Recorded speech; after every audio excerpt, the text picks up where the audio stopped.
यहाँ तक था रिकैप, जैसे सीरियल देखते हैं वैसे आप देख लिए। यहाँ तक पढ़ाई अच्छे से संपन्न हो गया था। अब यहाँ से एकदम शुरू हो रहा है, ध्यान दीजिए। मोनोसेक्राइड्स, एक बार फिर से परिभाषा। वैसे कार्बोहाइड्रेट्स के अणु जो जल में घुलने पर छोटे छोटे कार्बोहाइड्रेट्स के अणुओं का निर्माण नहीं करते हैं, मोनोसेक्राइड्स कहलाते हैं। मोनोसेक्राइड्स के रूप में फेमस मोनोसेक्राइड है ग्लूकोज, फ्रुक्टोज और ग्लिसरॉल। मोनोसेक्राइड में जो फेमस एग्जांपल आता है वो ग्लूकोज आपको बता दें कि इस धरती पर सबसे अधिक मात्रा में पाया जाने वाला कार्बोहाइड्रेट का अणु है। ग्लूकोज सबसे अधिक प्रचुर मात्रा में इस धरती पर सबसे अधिक मात्रा में पाया जाने वाला कार्बोहाइड्रेट का अणु है, और यह मीठा फल और शहद में सबसे ज्यादा पाया जाता है।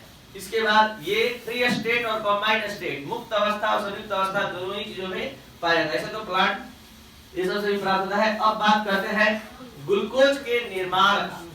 ग्लूकोज दो तरह से निर्माण किया जाता है। सबसे पहले सुक्रोज, चीनी का केवल जलांशन कर दीजिए। आपके सामने हमने कल रिएक्शन लिखा था, शायद आप सभी स्टूडेंट को याद होगा। C12H22 O11, ठीक है। का जलांशन करने पर क्या होता है, ये टूटता है ग्लूकोज और फ्रुक्टोज में, ठीक है।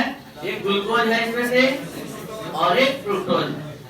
तो ये ग्लूकोज का निर्माण कर दिया। एक और तरीका है, केवल स्टार्च का जलांशन कर दे, स्टार्च का जल से विक्रिया करवा दे तो छोटे छोटे ये ग्लूकोज के मोनोमर्स से मिलकर बड़ा होता है। तो यहाँ पर ये एक ग्लूकोज के अणु का ही केवल निर्माण कर देता है। तो ये था दो निर्माण विधि ग्लूकोज का। अभी हमने क्या क्या बताया, ग्लूकोज मतलब मोनोसेक्राइड क्या है, मोनोसेक्राइड के एग्जांपल और ग्लूकोज के बारे में इंट्रोडक्शन और ग्लूकोज का निर्माण। अब जो बताने जा रहे हैं स्ट्रक्चर ऑफ ग्लूकोज। ग्लूकोज का जो स्ट्रक्चर है वो थोड़ा देख लिया जाए डिटेल में। ग्लूकोज के स्ट्रक्चर के बारे में कुछ हम प्रूफ पेश करने जा रहे हैं, ध्यान दिया जाए। आप लोगों को पता है ग्लूकोज में कितने कार्बन होते हैं, कितने हाइड्रोक्सी ग्रुप होते हैं, ध्यान से सुनेंगे जवाब देंगे।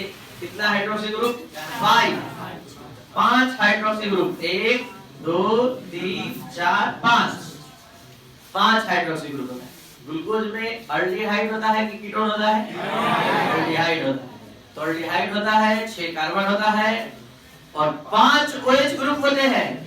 5 OH ग्रुप में 4 OH ग्रुप 2 डिग्री कार्बन पर अटैच होता है। 2 डिग्री कार्बन समझ आता है, चेक करिए। लेकिन लास्ट वाला कार्बन 1 डिग्री, तो इसको हम बोलते हैं primary alcoholic group. Primary alcoholic group मतलब वो OH ग्रुप जो प्राइमरी कार्बन से अटैच होता है। और बाकी 4 इस सब का प्रूफ पेश करने जा रहे हैं कि वास्तव में ग्लूकोज में 6 कार्बन होता है। वास्तव में ग्लूकोज में 5 OH ग्रुप होते हैं। वास्तव में ग्लूकोज में अल्डिहाइड होता है। सबका प्रमाण बाय द रिएक्शन धीरे धीरे हम आपके सामने रखे जा रहे हैं। सबसे पहला प्रूफ ग्लूकोज में 6 कार्बन होता है। इस बात का प्रूफ लेने के लिए इस ग्लूकोज का लिए अवकरण करवा दिए HI की उपस्थिति में। अवकरण करने पर पता चला कि सबको हटा दिया और सब कार्बन पर हाइड्रोजन जुड़ गया, और हाइड्रोजन जुड़कर आ रहा है 6 कार्बन का सीधा साधा अल्केन नॉर्मल एक्स। प्रूफ हो गया कि वास्तव में ग्लूकोज में 6 कार्बन है। अगला प्रमाण, ग्लूकोज को आप लोग को कुछ याद है क्या होता है जब एस्टल्डिहाइड की अभिक्रिया हाइड्रोजन साइनाइड से कराई जाती है। एस्टल्डिहाइड की अभिक्रिया हाइड्रोजन साइनाइड से कराई जाती है, एस्टल्डिहाइड साइनोहाइड्रीन का निर्माण होता है। क्या होता है एस्टल्डिहाइड की अभिक्रिया हाइड्रोक्सिलेमिन से कराई जाती है। तो ये दोनों रिएक्शन कहां पड़े थे, अल्डिहाइड और कीटोन चैप्टर, कार्बोनाइल ग्रुप के साथ ये रिएक्शन किया था। तो हम जानबूझकर इस ग्लूकोज से दोनों का रिएक्शन करवा रहे हैं। किस लिए, एक प्रमाण, एक प्रूफ लाने के लिए कि हम जानना चाहते हैं अगर वास्तव में इसमें कार्बोनाइल होगा तो ये ऑक्साइड बनाएगा। वास्तव में इसमें कार्बोनाइल ग्रुप होगा तो ये हाइड्रोक्सिल एमीन यानी कि साइनोहाइड्रिन बनाएगा, मतलब हाइड्रोक्सिल एमीन से विक्रिया करके ऑक्साइड बनाएगा और हाइड्रोजन साइनाइड से विक्रिया करके साइनोहाइड्रिन बनाएगा। तो बना रहा है इसका मतलब है इस ग्लूकोज में कार्बोनाइल ग्रुप है। और आपको पता है कार्बोनाइल ग्रुप कितने फंक्शनल ग्रुप कहते हैं? 2, एक एल्डिहाइड, एक कीटोन। और एल्डिहाइड और कीटोन का एक परिवार का नाम है कार्बोनाइल ग्रुप। ध्यान देंगे। अब हम ये भी एकदम पता लगा लेना चाहते हैं, प्रूफ देना चाहते हैं आपको कि कार्बोनाइल में तो 2 फंक्शनल ग्रुप आता है, तो वास्तव में ग्लूकोज में कीटोन है कि एल्डिहाइड है, कंफर्म होना चाहते हैं। तो कंफर्म होने के लिए अगला रिएक्शन आपको देना है। याद करिए, अल्कोहल का ऑक्सीडेशन करवाते हैं तो क्या बनता है? एल्डिहाइड। और एल्डिहाइड का ऑक्सीकरण करवाते हैं तो हम धीरे से इस ग्लूकोज का ऑक्सीकरण करवा दिए। ऑक्सीकरण करवाए तो पता चला कि ये एसिड में बदल गया। हल मतलब आंशिक ऑक्सीकरण करवाए हैं, माइल्ड ऑक्सीडेशन करवाए हैं ताकि एल्डिहाइड तुरंत एसिड में बदल जाए, प्रूफ हो जाए कि नहीं कीटोन नहीं है, एल्डिहाइड है। तो यहाँ पर ये पहला कार्बन एसिड में बदलना, इस बात का प्रमाण पेश करना है कि ग्लूकोज में सबसे ऊपर वाला जो है कार्बोनाइल, वो कार्बोनाइल कीटोन नहीं एल्डिहाइड है। तो पहला रिएक्शन से हम ये प्रूफ किए कि 6 कार्बन ग्लूकोज में है। दूसरा रिएक्शन से ये प्रमाण प्रूफ पेश किए कि उसमें कार्बोनाइल ग्रुप है। तीसरा रिएक्शन से ये प्रूफ कर दिए कि वो वास्तव में सबसे ऊपर ग्लूकोज में एल्डिहाइड है। और चौथा प्रमाण ये पेश करने जा रहे हैं एसिटिक एनहाइड्राइड से रिएक्शन करा के कि ग्लूकोज में 5 OH ग्रुप होते हैं, 5 OH ग्रुप अटैच होते हैं। और ये कहां से पता चलता है? जब एसिटिक एनहाइड्राइड से रिएक्शन कराते हैं तो ये जहां-जहां यौगिक में इस रिएक्शन, इस कंपाउंड का खासियत है कि जहां-जहां H जो है O से डायरेक्ट जुड़ा होता है, वहां के H को हटा कर ये ग्रुप पूरा अटैच हो जाता है। तो ये देखिए कितना बार अटैच हुआ है, 4 और 1, ये 5 बार अटैच होना इस बात का स्पष्ट प्रमाण है कि ग्लूकोज में 5 OH ग्रुप होता है। और चीज को बहुत तोड़ कर बारीकी से समझाने का प्रयास कर रहे हैं, वो भी शुद्ध हिंदी मीडियम में, जो आज तक कहीं अवेलेबल नहीं है। हिंदी में पढ़ाना बहुत टफ है, इंग्लिश में पढ़ाना बहुत आसान है, इस बात को मानिए। और आप सब जगह खोज लीजिएगा, इस ढंग से कहीं एक्सप्लेनेशन अगर हिंदी में होगा तो बताएंगे। अगला प्रमाण हम पेश करने जा रहे हैं कि जो ग्लूकोज का लास्ट वाला कार्बन पर OH है वो 1 डिग्री का है। ये कैसे हम प्रमाण पेश करेंगे? अभी हमने बताया कि अल्कोहल का ऑक्सीकरण करते हैं तो एल्डिहाइड बनता है, एल्डिहाइड का ऑक्सीकरण करते हैं तो, और जब आंशिक ऑक्सीकरण कराते हैं तो एल्डिहाइड एसिड में बदलता है, अल्कोहल एल्डिहाइड बनता है। और कंप्लीट ऑक्सीडेशन कराते हैं स्ट्रॉन्ग ऑक्सीडाइजिंग एजेंट के प्रेजेंट में, तो कभी-कभी अल्कोहल एल्डिहाइड में न बदलकर सीधे एसिड में बदल जाता है। तो देख लीजिए स्ट्रॉन्ग ऑक्सीडाइजिंग एजेंट HNO3 के प्रेजेंस में यहां पर अगर हम रिएक्शन करवा दें तो यहां पर ये डायरेक्ट अल्कोहल सबसे नीचे था ग्लूकोज में, सीधे एसिड में कन्वर्ट हो गया और अपने आप को साबित किया कि हमारा जो अल्कोहल ग्रुप था वो प्राइमरी कार्बन पर अटैच था।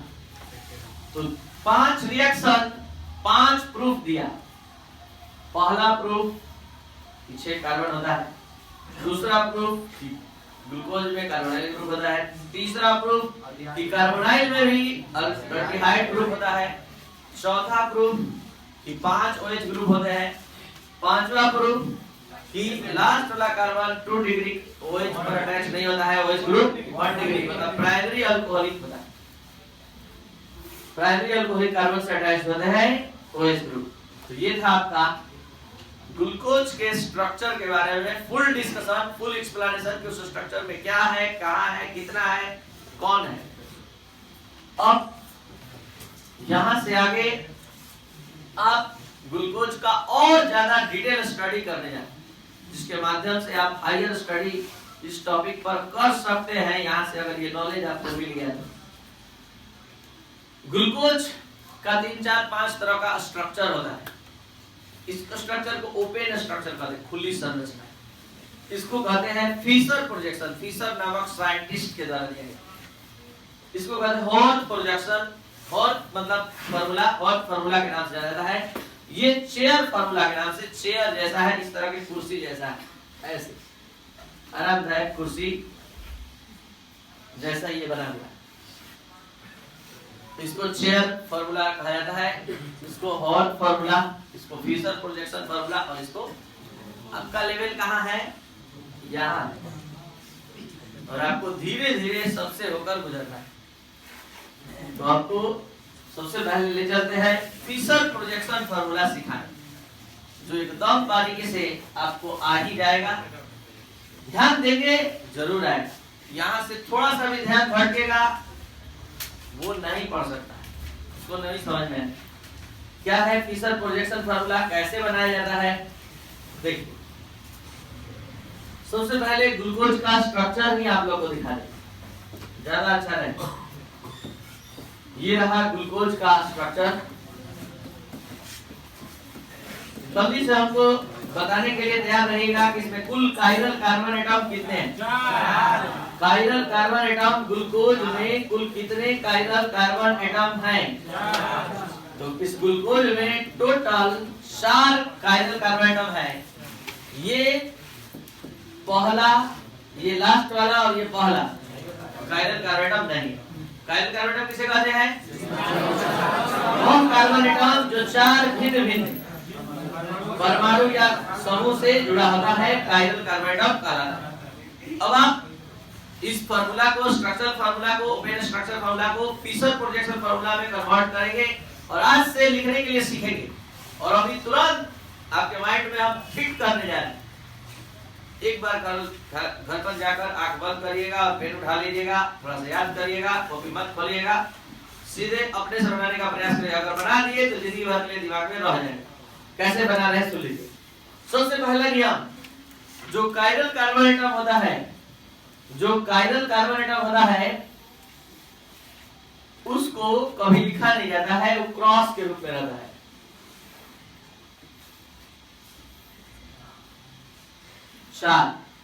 ये है आपका कायरल पोजीशन, ठीक है, ठीक है। ये अब जो ऊपर बच गया उसको स्पष्ट लिखना होता है, जो नीचे बच गया उसको भी लिखना होता है। क्या? अब एक लाइन में बस बोल रहे हैं, सभी पर HOH फिट करना है। बस इतना ही दिमाग को ऑर्डर दीजिए, HOH फिट करना है। और थोड़ा सा और ऑर्डर दे दीजिए कि दूसरा वाला वो पलट के उठेगा, बस याद हो गया। ऐसे फिशर प्रोजेक्शन फार्मूला बनता है। कोई बताता नहीं है कि कैसे बनता है, बस ये होता है, समझ जाओ। हम आपको इतना तक बता दिए कि इसमें 4 कायरल कार्बन एटम होते हैं, चारों को इस तरह से क्रॉस से, वो कायरल दिखेगा नहीं। ऊपर और नीचे वाले को क्यों लिखे? कायरल नहीं है, ये कायरल नहीं है, ये भी कायरल नहीं। और इसको कैसे बोले याद रखने के लिए? HOH और दूसरा कार्बन पर पलट कर, उसे याद रखना है, दूसरा कार्बन पलट कर बाकी HOH। शॉर्ट में याद हो गया? दिक्कत है? तो इस तरह से आप फिशर प्रोजेक्शन फार्मूला सीख गए ग्लूकोज का। अब हम आपको आगे अब पढ़ाने के लिए ले जाए, दर्शन कर लीजिए। यही है फिशर, और यही फिशर प्रोजेक्शन फार्मूला दिए थे, ठीक है। आगे अब हम आपको ले चल रहे डीएल कॉन्फ़िगरेशन के दुनिया में। आपको बता दें ये डीएल कॉन्फ़िगरेशन वो नहीं है जो आप पढ़ कर आए। आप पढ़ कर आए हैं कि डी फॉर एक्स्ट्रोफॉर्म और प्लस फॉर्म। जब क्लॉकवाइज रोटेशन होता है तो बोलते हैं डी फॉर्म और प्लस फॉर्म। और जब एंटी क्लॉकवाइज होता है एल फॉर्म, रिमूव फॉर्म और माइनस फॉर्म। तो ये वाला नहीं है कैपिटल डी और कैपिटल एल, ये वाला नहीं है डी एंड एल, ये कुछ दूसरा। जो ग्लूकोन डी लिखा रहता है वो ये वाला। अब ये क्या है सारा डिटेल जब धीरे धीरे रख रहे हैं आपके सामने। अगर आपको स्वीकार है पढ़ना समझना तो आप ध्यान से हमारा बात सुनेंगे। पहले से ही एक विन्यास चलता आ रहा है और उस विन्यास का नाम है रिलेटिव कॉन्फ़िगरेशन, आपेक्षिक विन्यास। एक आप लोग आरएस कॉन्फ़िगरेशन पढ़े थे और यहाँ हम डीएल कॉन्फ़िगरेशन का बात कर रहे हैं। इस डीएल कॉन्फ़िगरेशन को relative configuration of optical isomers बोलते हैं, प्रकाशीय स्नायुओं का आपेक्षिक विन्यास। इसमें एक यौगिक को स्टेटर माना गया है, इसमें एक यौगिक को स्टेटर माना गया है और ये यौगिक है ग्लिसरॉल्डिहाइड। ग्लिसरॉल्डिहाइड इसको मानक माना गया है। मानक समझते हैं आप लोग, इसी को स्टेटर फॉर्म में माना गया है। तो ग्लिसरॉल्डिहाइड ये स्टेटर है, इसी को माने। और क्या माने इसमें? माने क्या है कि ये प्रकृति में इस तरह से होता है। ये जल्दी से बता दें, इसमें कायरल कार्बन एटम कितने हैं? एक। तो ये 1 कायरल कार्बन एटम लेकर आया है, ठीक है, इतना समझ में आता है। और OH लेफ्ट में है कि राइट में है? OH लेफ्ट में है कि राइट में है? क्या आप समझ सकते हैं? तो इसी को मानक मानकर ये निर्धारित किया गया है। ध्यान से सुनिएगा, पहले तो इसमें जान लीजिए कि OH अगर राइट साइड में होगा तो ये डी ग्लिसरॉल्डिहाइड है और OH लेफ्ट में होगा तो एल ग्लिसरॉल्डिहाइड है, ठीक है। इसको माना गया है मानक। और यहीं से कॉन्सेप्ट निकाला गया है, ध्यान देंगे क्या कॉन्सेप्ट निकाला गया है कि किसी भी समायोगी में कंपाउंड में लास्ट वाला कार्बन जो कायरल कार्बन एटम होगा तो उसमें OH अगर राइट साइड होगा तो D, लेफ्ट साइड होगा OH। फिर से लास्ट वाला कायरल कार्बन एटम पर OH राइट साइड होगा तो D और लेफ्ट साइड होगा OH। कहां? लास्ट वाला कायरल। इसमें तो एक ही कायरल था, तो हम ये बात तब बोल सकते हैं, तब बता सकते हैं। देख लीजिए ग्लिसरॉल्डिहाइड का जो हमने बताया वो है। अब आ जाइए ग्लूकोज पर। जल्दी से इस ग्लूकोज को देखकर बताया जाए ये OH कहां है? Right side. तो आप इस ग्लूकोज को आज से और इस ग्लूकोज को किस आधार पर कहेंगे? लास्ट कार्बन पर जो OH ग्रुप है अगर राइट साइड में है तो डिग्लिसरॉल्डिहाइड डी ग्लूकोज, और अगर लेफ्ट में है तो आज के बाद डी और एल कहां से बोलना है, समझ में आता है? लास्ट कार्बन पर जाएंगे, उस लास्ट कार्बन पर नहीं, last chiral carbon atom. Last carbon तो ये है, लास्ट कायरल कार्बन एटम है। OH राइट साइड होगा तो डी और OH। तो इस तरह से आज कम से कम इतना जान लिए कि ग्लूकोज भी दो प्रकार का होता है, डी ग्लूकोज। कल जानिएगा थोड़ा सा एक कदम और, एक अल्फा डी ग्लूकोज होता है, एक बीटा डी ग्लूकोज होता है। और कुछ